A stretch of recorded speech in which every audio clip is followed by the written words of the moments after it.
omo kan akwa enyinaso bi se onyaso bi dia and there is no way ya papa so be mpa betimi escape from eniama abosomsomo for no ahwehwe se ebeye de ebeto no too much GH we boy what shout out to your fans and everybody who is watching Too Much GH.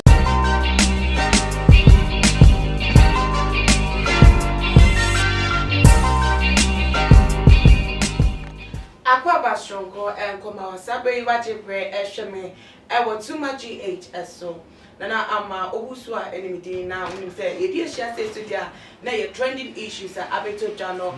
na mede ebesomo na ebusuafo asem ye ebi abapa again na kakra bi pe na 7 December aso na tesabato no ye de ahehye so ewo man Ghana mum na no nam so say afibia no ye ahemfo womo ewo aflawo womo etaikon na nanom abosoma aso ye wo ekoye ebisa efa de tese akoso afini mu ne de do wo manim ewo afia womo ko remu emu na eno na eye afini mu je Wednesday ya tese womo eko ebisa no na nanom abosomfo ede ato manim se wodifo bi ewo Ghana ha na se wodifo no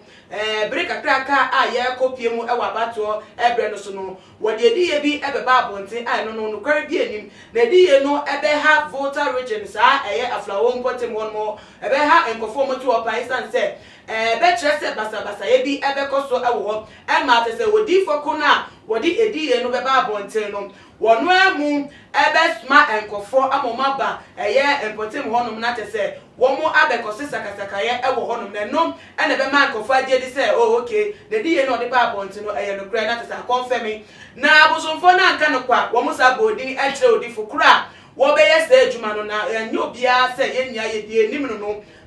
nation prophet Reverend Owusu Bempa na ebusuafo asemwe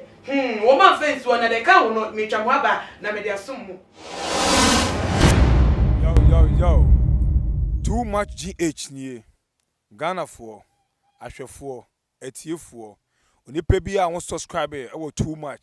GH no subscribe wo na ehintasem ensema ebuafa oman Ghana so ena ye de bremu one God nie the only one God in GH eho na de bia mehwe abrochefo ene Ghana for mo wi safa na ina me recommend emamo Too Much GH kra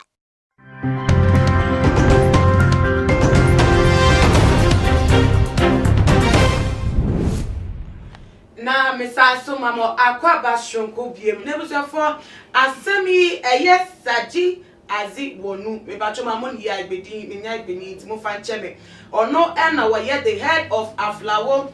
the new central committee no de eye enkom shewe ya na nanom abosomfo eda ne di efa Reverend Owusu Bempa oni te say na moto bi orba betu etia wo no ede etudwa no osaka de to so say woka ede ape enimunyam ewo eye aban na wote so no enim na ebiem so no sika kakra bi so ebesa ede ama na wode be hye nkotoko emu enti ana wode sai nkomhwe beba na woka so biem de atudwa ma obi atie mu bi say na nanom anka no kwa wo mo de warning ka wo say in case say Reverend Owusu Bempa obon hu muso na de na nanom hu no ma da le de ede akere wo mo asomfo na te say Owusu Bempa ti science monya no sa koso de komhye bi basa de a ene wonya ready ya bobodin ewo mu ye say ye togbi negle togbi hongato togbi egbe togbi zakanda aye logopo ena togbi azima gleko ena fling mani koku trokunde babani chechechi na bacho we mu ni amabodin no ya bosumdin womo and woman Reverend Owusu Bempa ebedi nyunyu na omo se twajan egusuntina asem no eni ayedin ene anesa na se na asem no eni asifa etie no ti ehu behia pa se ye be se hunkonya na ebiebie mu na te se bebi aye wo no ye de ato na te se asem no ye hunu pema se bia e wo ha se nti Pastor Richard Obri ye kwa e wo ha na asafo da no ye covenant prayer chapel wo be boy na nsem no yetimi adosopo mu nti me pa wo show we dey be wasum ye na wotie no so no bomodin afọ wadwentre etudwa ewase na kan hu ni say me kweso ya say enwe dey etudwa yi ebramo eye mama Juliet Ventures Kitchen West papa edemo sese wa academia no wono enoton ne papa mu na no nti wa fa number na wa boa wo ewo sakwa ni so ebiem so no loan master my government workers loan would you pay fee controller and account office na wo affordability nkwada and chese woni help ya sika bia wo pay bia no wo metimi aba am wenya na so project no etimi edimu mumma me na yema pastor Richard Akwaba Sonkom me ma Akwaba me joso bibi aboko awade nyankopon do bia ho ye pa ye di ehia say dia na asemabu some binu mi ole dia asemaba asem so asem kese we die Ghana ha yenim se ye ka odifu a wokasa na omaimuni mieti a ebetimi abo Reverend Owusu Bempadi e de account na se kra profi ya share so de ko America ekoka America for so elections wa se mama te se ofo dituma na anko se ye penalty still na esense wie ne siki bi wo ho na ne niam no empom shefofro bi amayo nanso na nanu abosomfo bi de me fa ne say akonfo bi akwa abosomfo ana abosom na asem ya kire mo say bibi say ba ye nkom sha Reverend Owusu Bempa ba betu de no e be kwa etia Volta region 4 na kwoti o mo say de saka yo be ba hodum na no wo mahu te won ne sesi a na te say asem no se na etie no wa hu ne say na me da se bebre ye ma too much GH ahwefo ne atiefo nyina so Akwaba chew bibia no bia jo na ye be concept no so intentem so aflawo keta south na omo de sa warning ema Reverend Dr. Owusu Bempa me krepa sa won hweye na wa mesan kom se bibi bi sei bibi basabasa ye bi sei abe koso ewo omo ahye so e ba sa de na won frefre abosom omo odidi abosom atwetwe ntwo ni awewiro ntwo benifu ankasa omo de bo yewura Owusu Bempa ono so edua no mo so aka bibia de ato so se wonimu a se de be de ebeba on se ensam no eye ensam bi a ano no owiram kakra na de tie no se on se omo ankasa na kasa na omo kasa no omo wanyina so bi okay na so ni nti a me ka so mo nya so ni se on se yewura yi Bempa yi oye obi a ono ohyenkom ewo aman eho ene amanyasem nsoso eho na nkrofo no nsoso nante nso o maye various consultation o makwa bisa wa ha no bebre no nso ohu se ampa bibi se ena o man hweye a ebetimi ade esi nso to do bia anya onankopon enko a ana obi en nko a adifo ani to do bia na nanom abosomfo nsoso o nso etimi hunu niam a ebisi ohono ninti no so omakwa ebisa na omakwa hunu niam we nyina na ebeba dia na etwasa yewura na ayem papa osofo Owusu Bempa aya hweye efise wa anya hweye a na oya na dwense nsama ya na nanom yi akwa ebisa akwati so omo aba abonte no beka na so Owusu Bempa so ana careful no ya na dwense obeka nta omo a ebetimi adi orene ene basabasa ya enso ayede aba ninti no mintimi nyina ha no mo ankasa na nanom abekasa ninti onankopon so aka kasa kire Owusu Bempa mo no so amfa asam nyede abatudwa obetimi di asam no aba ebetimi be se onankopon so betimi di asam no ama oyo Owusu Bempa na mo no se onka ni se ne be ya a emfa wo hawo ane orene bia dede ama efisa ye hwe na nanom nsem a mo de beto abontin a na je se o mata wo maso mo awe wo maso ayo ma dwen se Owusu Bempa nhweye na obeka kasa bia ayese na me se ya omo so aba retaliate enti we no one na di kan abadadada but ina na mo so ehuni se so omo so agi ni susu sa ona bosom somfo ana won abosun atimi awura sunsun mu chapatante kramu atimi hu nya beba ye nyankopon no soso ono otimi hu aniama a eno so ye de ebeba nti omo soso ana careful na omo nsam na omaka no se yewura wo so bempa so ba bonte beka se oname aka omo so nhwe no mu hu kwa omo so metima fa asem na ye de esi ni sibe Pastor Richard asemi mo dro because akoye honhom mienu ayenim se Reverend Owusu Bempa oye sofo yefa say odi for odi nyamidin abata won so nyamidin for na ye abosusum for so abosum so no mo so edina so mo de eka wo mo semti we honhom mienu na te se nipa ewo entem atese wo mo edi esenti se nyame honhom da bibi edi a che Reverend Owusu Bempa at say beba before the elections. Na sa ahunhumi so etimi emu. Say ya na e de ya Yakobon meka kire Reverend Owusu Bempa na so hu say hu ma fam bi say na ekeka ko. No mo so ma dane dia na sa confusion na aba nteminti sa no ye no mo ka say betimi aba no so no betimi aye dwuma na say na wo kan no. Enano no ye hwe Balak na Biliam. On say Balak asoma Biliam se onko no onko dome Biliam na osi na ebayedan ani adome de oname enome no ebayedan so masira ne onankopon so enshira no yehwe Genesis onankopon ka tse Abraham se de obesira wo mesira wo na ne obedome wo medome onankopon na ka se eduabo a eni nyaso no se eduabo no enyade a ebeyema eni ntino sa yana nanom abosomsomfo no kasa adisa wone no ama Owusu Bempa yewra Owusu Bempa ana prophet Owusu Bempa omo enome a omo edome no betimi aye dwuma awabre a nkomsa no a ono ode beba no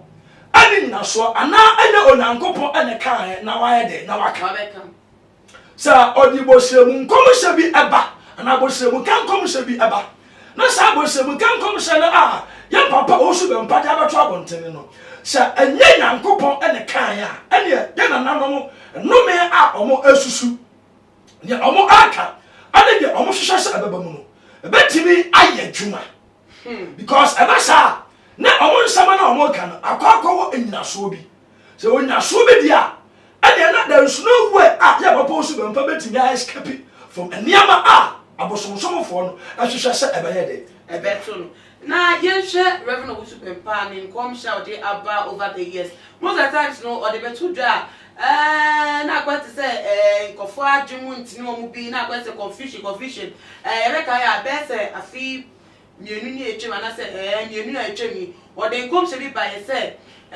we me seka Islami for womo imam beni pa wo fata mai kafe a etwemu nka ento no enko bi ye me hu sala me ka dukanka o hu na wie ye afini mu a obeto ema wo katu dwa wie ye pe muslimin for womo youth na mu womo no mo sore ko ho bufuo so se womo mpene ema ne mfa ne nkomche no emma eye womo peni no so ne kwasem so be si ene papa no eda so eti asenti nkomche ne hu me bi e fa ye so no na bompa ye eda ne no anase since wiem se be si o ye ndi entimi ekire na ne niam no even elections idea ya obeka wasem no say MPP baby ni akose a whole lot of confusion but una na obi na radio station no cassette ya no na say enkofo adwin emu ent no mo efa ne corruption to won say wo mo eye aflawo foi o ma trans no mo susu say baby ade ne keka ko na e den a Reverend Owusu Bempa MPP for no kama o mo enti bi eka ko no so ka o the confusion baba nti e na better be kan no mo so say Ota reji ho NDC strong hold nti bo be bi na te say akose confusion to mahu ni ntem no mo te no bo na fa ho enye sa na ade no esifate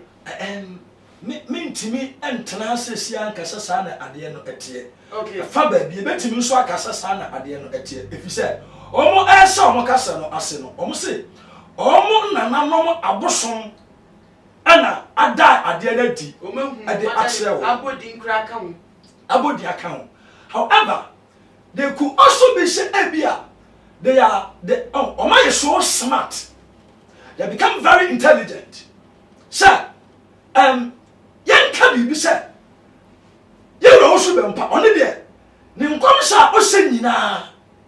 betimi afa sa anyama we okay ye betimi ayese ye tene wone but ye tene wone no wone no ayetene ye tene sa de be ya abete se ya nananom abosomsomfo ade de sa anyama na ye de aba now the sa no mo de aba de a ade ye nim se obra be ka se na ni so ade hunu se ni so ade hunu de a ade na ye nso ase ye ni so ade hunu ye ni so ade hunu efiri ya nananom abosom na ye de na eba eni tini aba sa no a entimi amma obi ana nipa na ana timamufo no entimi ankasa kasa bebre sa efisa omo susu se omo boso na dia de na de amo se ba sa na se eye yan papa pani muslimi pani enti ana omo so be mpan kom so kwasa fa sa papa yi ho enti omo so aye so smart and so fast aba kase ekeneke o so be mpan wa ye bi pen ya nyantama ntumirika amfa sa se bra ma trouble nten a sane o kafa Islam ana Muslim ni pani dia ya eho no sa no betumi enso abaye de abeka nti sa sa dia ene mo yesu ntumirika ne abeka se yenso ya na nanam aboso na abeka sa se modi aye de ache nti omo no abia na omo so play mind game bi se de be ya betumi de fear and intimidations ato yam papa osu be mpa so se na be ya san komsem ontumi fanye de e ma bo mpa nti ebe to bani se komsem bi wo sa anya ko bada ne di aja kire no na omo so metumi hu a wo musi ne ho kwan se mama me fa ma botana ebe to be sa ebe to ayesa you see with God all things are possible Dabio wakwe nyame ni pai na nyame adan bi se di ade akye no no omo so maboso mehu sa de na nyakoko adan ne di akye we na wusu beba no ma pentem abeka se na be ya ontimi se na woka so maybe o feel intimidated say what be ba beto abotin omo kana tesabo ne hu na ka ne commission ahye enti beto ba ne sa se nyakoko be da bibi edi ade akye ne di fo ama abosomtumfo hu se edi ye no ebe ono amu fa ma abonti ana e wona pese me possible on said Daniel Daniel chapter 12 Bible said na Daniel abompa ye kire awurade da Daniel bompa ye kire Onyankopon no Daniel bisade no de e baaye ba na ye wo Persia honhom a omo ehwo pa ana omo so sa empa boni die ya now sir Persia mo atimi ehwo se oname agyan abisade mu eba enti yanko block the resource na Onyankopon de ba no de a anya sansum no ansoso no ebetimi akọ reveal di no ho ebetimi da bibia di akire enipako bi de ya ebi onametimi ya de na ade onametimi ya obonsam so etimi ya counterfeit ana obonsam so etimi create bibi ti se fake ebe ka Onyankopon de ya ade no ho nti onamebetimi ayi akire sana abosonsomfo ebesimi nso ahwe patantakra mu enso onudi Onyankopon so be de na ende ayehu pa na kayen na kakra bi pani edu 7 December na to say already na atmosphere nu ye tense Rollins former president JJ Rollins egu ama ye twema mentwin we sime ye niye we susu menye niye sesi a campaign no nhyeda anye gidigidi se na wo mo sha se no wo mo ena nipa dodo na so akoma nsi omu pifa NDC ne PPD no na sa nyema e koso nia na tese yes awe tete nsem bi se die eni abososom sa be franti December 70 ebe ba so dege ka koi ebe ba so na mi kran ko bibi anya mi se bi mpie fi dem kran kwa bonte na tese Ghana phone ya o tese wo mo a nyema e kosi ebe ba so onim nanama de ntia make say ebe ba so en say abato ne de in the realm of the spirit abano yato awi oh yeah yato awi declare na kra da eni dia edi for na say wo mo keka na oh me ntimi nyina fidie we so anka say ne de edi for na keka no ati say NDC baby ni ati say MPP baby ni nti do mo keka ni bia na bebe mu ana say different yes but different nana abato no ekwan bia so ebebe yato awi de ohim franka ohim near ote Flash House no ote hodada oh yeah ote hodada da ona me declare na da aye ni so ana se hunhum sunsun na me declare na da oh and ote hodada ye de na kwotena konya no so ya tutu pa da nyina gu nso I think you not got so now to soon one that's what ya na tena konya so saba na ato awie o wayi ne cabinet ministers nyina nti abane de 7th December ebekoso for and ye be see ase na ansa de ye be ko no same way hu hia pa se wo do adwenche ebeba na Pastor Richard we de mama o kwa mama nka final me fa che me fa wo de no etu dwa na yemfa enkomo no esi mate nana ye kwa de me kan se ye na nanom ane mpanimfo a ewo Ketu South ye nya motere na ye nsusu na ye nka se ye susu sa wani osu bempa ba beka sa modi warning eba na se osusu se oname ada ne nakasa mo warning no antimi amma osu bempa na no a obeka tumu no antimi nya possible